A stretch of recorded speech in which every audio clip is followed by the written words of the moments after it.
പ്രപഞ്ചത്തിനൊരു അതിരുണ്ടോ? സമയത്തിന് ഒരു തുടക്കമുണ്ടോ? ഇതൊക്കെ നമ്മൾ എപ്പോഴെങ്കിലും ചിന്തിച്ചിട്ടുണ്ടോ? അപ്പോ ഈ ചോദ്യങ്ങൾക്കെല്ലാമുള്ള ഉത്തരം തേടി നമുക്കൊരു യാത്ര പോയാലോ? നമ്മുടെ തൊട്ടടുത്ത് നിന്ന് തുടങ്ങി അങ്ങ് പ്രപഞ്ചത്തിന്റെ തുടക്കം വരെ നീളുന്ന ഒരു ഗംഭീര യാത്ര. റെഡിയല്ലേ? നമുക്ക് തുടങ്ങാം. അപ്പോ നമ്മളിന്ന് ചോദിക്കുന്ന ഏറ്റവും വലിയ ചോദ്യം ഇതാണ്: ഈ പ്രപഞ്ചം ഇത് ശരിക്കും എത്ര വലുതാണ്? പക്ഷേ ഇതിന്റെ ഉത്തരം വെറും ദൂരത്തിന്റെ കണക്കല്ല കേട്ടോ. അതൊരു ടൈം മെഷീൻ കൂടിയാണ്. അതെ, നമ്മൾ ഓരോ തവണ ആകാശത്തേക്ക് നോക്കുമ്പോഴും നമ്മൾ നോക്കുന്നത് ഭൂതകാലത്തിലേക്കാണ്. കൺഫ്യൂഷനായോ? സാരമില്ല, അതെങ്ങനെയാണെന്ന് നമുക്ക് വഴിയെ മനസ്സിലാക്കാം. ഓക്കെ, അപ്പൊ നമ്മുടെ യാത്രയുടെ ആദ്യത്തെ ഘട്ടത്തിലേക്ക് കടക്കാം. നമ്മൾ ഭൂമിയിൽ നിന്ന് പതിയെ പുറത്തേക്ക്, പുറകോട്ട്, ദൂരേക്ക് ഒരു ഗംഭീര സൂം ഔട്ടാണ് ചെയ്യാൻ പോകുന്നത്. ഗാലക്സികളും ക്ലസ്റ്ററുകളും നിറഞ്ഞ ആ വലിയ ചിത്രം കാണാൻ തയ്യാറായിക്കോളൂ.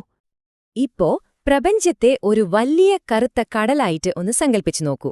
അങ്ങനെയാണെങ്കിൽ ഗാലക്സികളെന്ന് പറയുന്നത് അതിൽ തിളങ്ങി നിൽക്കുന്ന നക്ഷത്രദ്വീപുകളാണ്.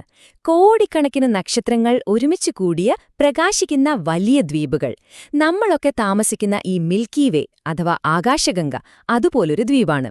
ഒന്ന് ആലോചിച്ചു നോക്കിക്കേ, 100 കണക്കിന് കോടി സൂര്യന്മാർ നിറഞ്ഞ നമ്മുടെ സ്വന്തം വീട്. നമ്മുടെ തൊട്ടടുത്തുള്ള അയൽക്കാർ എന്ന് പറയുന്ന ഗാലക്സികൾ പോലും എത്ര ദൂരെയാണെന്നറിയാമോ? സാജിറ്റാരിയസ് ഡ്വാർഫ് എന്ന ഗാലക്സിയിലേക്കെത്താൻ പ്രകാശത്തിന് പോലും 70,000 വർഷം വേണം. മഗല്ലനിക് ക്ലൗഡ്സിലേക്കോ 1,60,000 വർഷം. ഓർക്കണം, ഇതൊക്കെ നമ്മുടെ ആകാശഗംഗയെ ചുറ്റിക്കറങ്ങുന്ന കുഞ്ഞു ഉപഗ്രഹ ഗാലക്സികൾ മാത്രമാണ്. നമ്മുടെയൊക്കെ തലയ്ക്ക് താങ്ങാൻ പറ്റുന്ന ദൂരമല്ല ഇത്, അല്ലേ? പക്ഷേ കഥ ഇവിടെ തീരുന്നില്ല. ഈ ഗാലക്സികളൊന്നും ഒറ്റയ്ക്കങ്ങ് നിൽക്കുകയല്ല. ഗ്രാവിറ്റി അഥവാ ഗുരുത്വാകർഷണം എന്നൊരു അദൃശ്യ ശക്തിയുണ്ടല്ലോ, അത് ഇവയെല്ലാം ഒരുമിച്ച് ചേർത്ത് വലിയ കൂട്ടങ്ങളാക്കി മാറ്റുന്നു. ഇതിനെയാണ് നമ്മൾ ഗാലക്സി ക്ലസ്റ്ററുകൾ എന്ന് വിളിക്കുന്നത്. പിന്നെ ഈ ക്ലസ്റ്ററുകൾ ചേർന്നാണ് അതിലും വലിയ സൂപ്പർ ക്ലസ്റ്ററുകൾ ഉണ്ടാകുന്നത്. നമ്മളൊക്കെ ഭാഗമായ വിർഗോ സൂപ്പർ ക്ലസ്റ്റർ. അതിന്റെ ഒരറ്റത്ത് നിന്ന് മറ്റേ അറ്റത്തേക്ക് വെളിച്ചത്തിന് സഞ്ചരിക്കാൻ എത്ര സമയം വേണമെന്നറിയാമോ? 11 കോടി വർഷം. ഒന്ന് കണ്ണടച്ച് ആലോചിച്ച് നോക്കിക്കേ ആ ദൂരം. ഇനിയാണ് ഏറ്റവും രസകരമായ ഭാഗം. നമ്മൾ നേരത്തെ പറഞ്ഞില്ലേ ടൈം മെഷീന്റെ കാര്യം? പ്രകാശത്തിന് ഒരു നിശ്ചിത വേഗതയുണ്ട്. അപ്പോ കോടിക്കണക്കിന് പ്രകാശവർഷം അകലെയുള്ള ഒരു ഗാലക്സിയെ നമ്മളിപ്പോൾ ടെലിസ്കോപ്പിലൂടെ നോക്കുമ്പോൾ നമ്മൾ കാണുന്നത് അതിന്റെ ഇപ്പോഴത്തെ രൂപമല്ല, മറിച്ച് ആ പ്രകാശം അവിടുന്ന് പുറപ്പെട്ടപ്പോഴുള്ള, അതായത് കോടിക്കണക്കിന് വർഷം പഴക്കമുള്ള അതിന്റെ രൂപമാണ്. ശരിക്കും പറഞ്ഞാൽ നമ്മുടെ കണ്ണുകളെ ഒരു ടൈം മെഷീൻ തന്നെയാണ്. അങ്ങനെ നമ്മൾ ദൂരേക്ക്, സമയത്തിൽ പിന്നോട്ട് നോക്കി നോക്കി പ്രപഞ്ചത്തിന്റെ ഒരറ്റം വരെ എത്തിയിരിക്കുകയാണ്. അവിടെ ഏറ്റവും ദൂരെയുള്ള നക്ഷത്രങ്ങൾക്കും ഗാലക്സികൾക്കും അപ്പുറം ഈ പ്രപഞ്ചം ജനിച്ചില്ലേ? ആ മഹാവിസ്ഫോടനത്തിന്റെ, അതിന്റെ നേർത്ത ഒരു തിളക്കം കാണാം. സമയത്തിന്റെ തുടക്കത്തിൽ നിന്നുള്ള ഒരു മങ്ങിയ പ്രതിധ്വനി പോലെ. നമ്മുടെ യാത്രയുടെ ആദ്യ ഭാഗം ഇവിടെ തീരുന്നു. ഇതുവരെ നമ്മൾ പ്രപഞ്ചത്തിന്റെ വലിപ്പത്തെക്കുറിച്ചല്ലേ സംസാരിച്ചത്?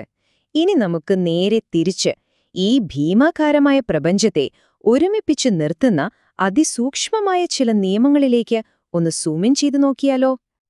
ഇവിടെ ഒരു രസകരമായ കാര്യമുണ്ട്. നമ്മളീ കണ്ട കോടിക്കണക്കിന് ഗാലക്സികളും നക്ഷത്രങ്ങളും ഒക്കെയുണ്ടെങ്കിലും പ്രപഞ്ചമെന്ന് പറയുന്നത് ഏതാണ്ട് മുഴുവനായും ശൂന്യമായ ഒരിടമാണ്. ഓരോ ഗാലക്സിക്കുമിടയിൽ ലക്ഷക്കണക്കിന് പ്രകാശവർഷങ്ങളുടെ വെറും ശൂന്യത. അപ്പൊ സ്വാഭാവികമായും ഒരു ചോദ്യം വരും, അല്ലേ? ഇത്രയധികം ശൂന്യതയ്ക്കിടയിലും ഈ ഗാലക്സികളെയും നക്ഷത്രങ്ങളെയും ഒന്നും ചിതറിത്തെറിച്ചു പോകാതെ ഒരുമിപ്പിച്ചു നിർത്തുന്നത് എന്താണ്? എന്താണ് കാണാൻ പറ്റാത്ത പശ? അതിന്റെ ഉത്തരം ഒരുപക്ഷെ നിങ്ങൾക്ക് വിശ്വസിക്കാൻ കുറച്ച് പ്രയാസമായിരിക്കും. കാരണം അതത്രയ്ക്ക് ലളിതമാണ്. ഈ മഹാപ്രപഞ്ചത്തെ മുഴുവൻ നിയന്ത്രിക്കുന്നത് വെറും 4 അടിസ്ഥാന ബലങ്ങളാണ്. അതെ, വെറും 4. ഈ 4 നിയമങ്ങളാണ് പ്രപഞ്ചത്തിൽ നടക്കുന്ന എല്ലാ കാര്യങ്ങളും തീരുമാനിക്കുന്നത്. ഗ്രാവിറ്റി അഥവാ ഗുരുത്വാകർഷണം ഗ്രഹങ്ങളെയും ഗാലക്സികളെയും ഒക്കെ ഒരുമിപ്പിക്കുന്നു. ഇലക്ട്രോമാഗ്നറ്റിസം അഥവാ വൈദ്യുതകാന്തികത പ്രകാശത്തെയും കെമിസ്ട്രിയെയും കൺട്രോൾ ചെയ്യുന്നു. പിന്നെ ഒരാറ്റത്തിന്റെ ഉള്ളിൽ പ്രവർത്തിക്കുന്ന സ്ട്രോങ് വീക്ക് ന്യൂക്ലിയർ ഫോഴ്സസ്. ഈ 4 പേരാണ് ഈ പ്രപഞ്ചത്തിന്റെ നിയമപുസ്തകം. അതിസൂക്ഷ്മമായ ഒരു ആറ്റം മുതൽ അതിബൃഹത്തായ ഒരു സൂപ്പർ ക്ലസ്റ്റർ വരെ എല്ലാം നിയന്ത്രിക്കുന്നത് ഇവരാണ്. പക്ഷേ ശാസ്ത്രജ്ഞർക്ക് ഒരു സംശയമുണ്ട്. എന്തിനാണ് 4 നിയമങ്ങൾ? എന്തുകൊണ്ട് ഇതെല്ലാം കൂടി ഒന്നായിക്കൂടാ? ഈ 4 ബലങ്ങളെയും ഒരുമിപ്പിക്കുന്ന ഒരു തിയറി ഓഫ് എവറിഥിങ് കണ്ടെത്തുക എന്നതാണ് ശാസ്ത്രലോകത്തിലെ ഏറ്റവും വലിയ സ്വപ്നം. പ്രപഞ്ചത്തിന്റെ രഹസ്യങ്ങൾ പൂർണ്ണമായി മനസ്സിലാക്കാൻ നമുക്കിനിയും ഒരുപാട് ദൂരം പോകാനുണ്ടെന്നതിന്റെ ഒരു ഓർമ്മപ്പെടുത്തൽ കൂടിയാണിത്. അപ്പോ പ്രപഞ്ചത്തിന് 13,800 കോടി വർഷം പഴക്കമുണ്ടെന്ന് നമ്മൾ പറയുന്നു. പക്ഷെ ആ സംഖ്യ നമ്മുടെ തലച്ചോറിന് അത്ര പെട്ടെന്നൊന്നും ദഹിക്കില്ല അല്ലേ? അപ്പൊ നമുക്കൊരു എളുപ്പവഴി നോക്കാം.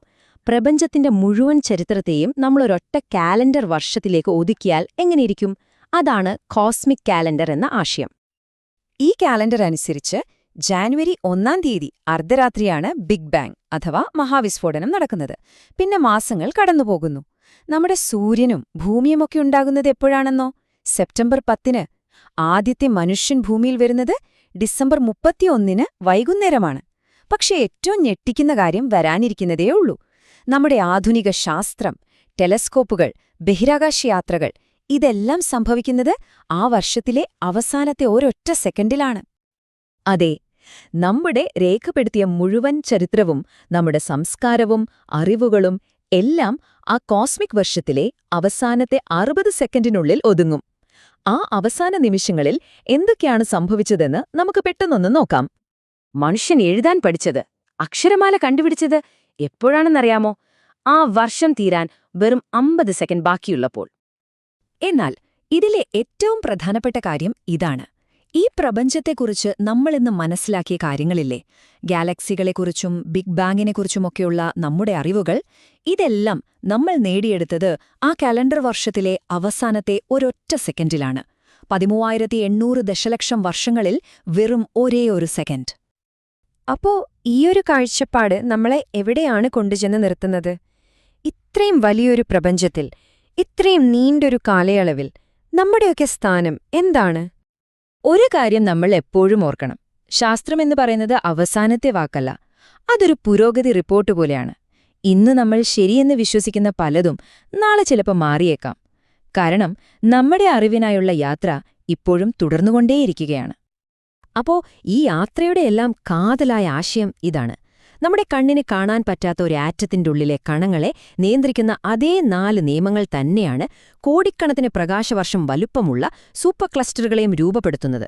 ചെറുതിനും വലുതിനും ഒരേ നിയമം. അതാണ് പ്രപഞ്ചത്തിന്റെ ഏറ്റവും വലിയ സൗന്ദര്യവും. അപ്പോ എന്റെ അവസാനത്തെ ചോദ്യം ഇതാണ്.